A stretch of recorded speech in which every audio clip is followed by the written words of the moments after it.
ಮೈಸೂರಿನ ಸುತ್ತೂರು ಮಠಕ್ಕೆ ರಾಮಶಿಲ್ಪಿ ಅರುಣ್ ಯೋಗಿರಾಜ್ ಭೇಟಿ ನೀಡಿ ಶ್ರೀಗಳಿಗೆ ಶಾಲು ಹೊದಿಸಿ ಆಶೀರ್ವಾದ ಪಡೆದುಕೊಂಡು ತಾನು ಕೆತ್ತಿದ ಅಯೋಧ್ಯೆ ಶ್ರೀರಾಮನ ವಿಗ್ರಹದ ಅಂದವಾದ ಫೋಟೋಗಳನ್ನು ತೋರಿಸಿ ವಿವರಣೆ ನೀಡಿದರು.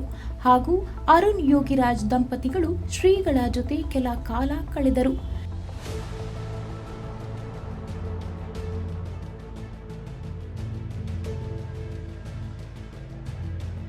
ನಾನು ಶ್ರೀಗಳಿಗೆ ಫೋಟೋಗಳನ್ನು ತೋರಿಸಿದಾಗ ಶ್ರೀಗಳು ತುಂಬಾ ಚೆನ್ನಾಗಿದೆ ಎಂದು ಹಾಡಿ ಹೊಗಳಿದರು. ನಂತರ ನೀವು ಕೆತ್ತಿದ ವಿಗ್ರಹ ನೋಡಿ ತುಂಬಾ ಜನ ಭಕ್ತರು ಭಾವುಕರಾಗಿದ್ದಾರೆ ಎಂದು ತಿಳಿಸಿದರು. ಇನ್ನು ನಾನು ಕೆತ್ತಿದ ವಿಗ್ರಹ ನನ್ನ ಹೆತ್ತ ಮಗು ಇದ್ದಂತೆ ಎಂದಿದ್ದಾರೆ ಅರುಣ್ ಯೋಗಿರಾಜ್.